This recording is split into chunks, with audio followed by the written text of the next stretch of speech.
सनातन धर्म पर बोलने वाले उदयनिधि स्टालिन का धर्म क्या है? क्यों किया सनातन धर्म पर हमला? अपनी जाति का वो राज क्यों छिपा रहे हैं स्टालिन? क्या है 2022 में दिए उस बयान की पूरी हकीकत?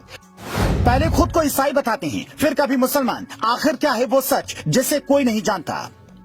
जब से तमिलनाडु के सीएम एमके स्टालिन के बेटे उदयनिधि ने सनातन धर्म को लेकर बयान दिया है, तब से सोशल मीडिया पर हर किसी का एक ही सवाल है कि सनातन धर्म पर सवाल खड़े करने वाले स्टालिन का धर्म क्या है? वो कौन से धर्म को मानते हैं? लोग इस सवाल का जवाब खोजने के लिए लगातार गूगल का सहारा ले रहे हैं, लेकिन उसके बाद भी आपको वो सच नहीं पता चलेगा जिसे हम आपको बताने वाले हैं। आज हम आपको स्टालिन का वो सच बताएंगे जिसे अभी तक छुपाया गया। लोगों को वो बात नहीं पता जिससे उनके धर्म की पोल खुल सकती है। चलिए आज हम आपको उस सच से रूबरू कराते हैं।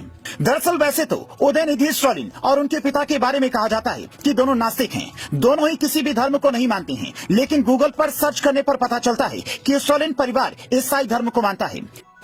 लेकिन क्या ये सच है? स्टालिन परिवार ईसाई धर्म को मानता है। क्या ये सच है कि उदयनिधि स्टालिन भी खुद को ईसाई मानते हैं?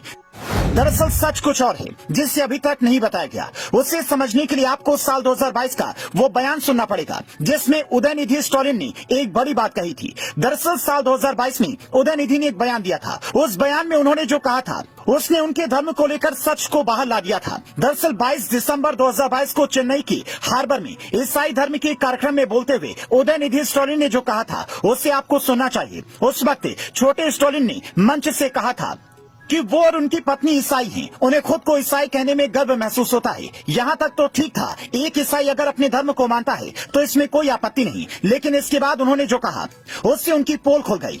उसके बाद उन्होंने कहा था कि आज जब मैं ईसाई धर्म की बात कर रहा हूँ तो सभी संघी जल रहे होंगे। इतना ही नहीं, इसके बाद उन्होंने कहा था मैं कहता हूँ मैं ईसाई के साथ साथ एक मुस्लिम भी हूँ।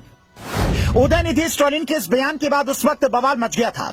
कहा जाने लगा था इस तरह से स्टालिन मुस्लिम धर्म को बढ़ाने का काम कर रहे हैं। अब यहाँ पर सवाल खड़ा होता है कि एक तरफ आप ईसाई धर्म को मानने की बात करते हो और दूसरी तरफ कहते हो कि मैं एक मुस्लिम हूँ। उसके बाद आप सनातन धर्म को कहते हो कि इसे उखाड़ फेंक देना चाहिए।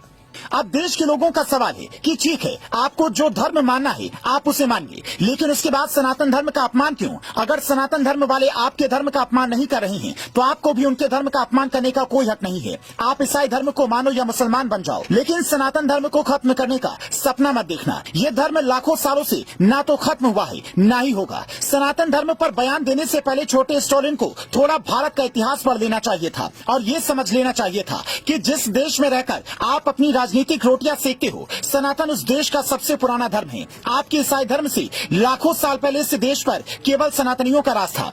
उदयनिधि के इस बयान से साफ समझ में आता है कि इस देश के कुछ नेताओं की राजनीति इतनी नीचे गिर गई है कि कुछ वोटों के लिए किसी भी धर्म का अपमान कर देते हैं। तो आपका उदयनिधि के इस बयान पर क्या कहना है?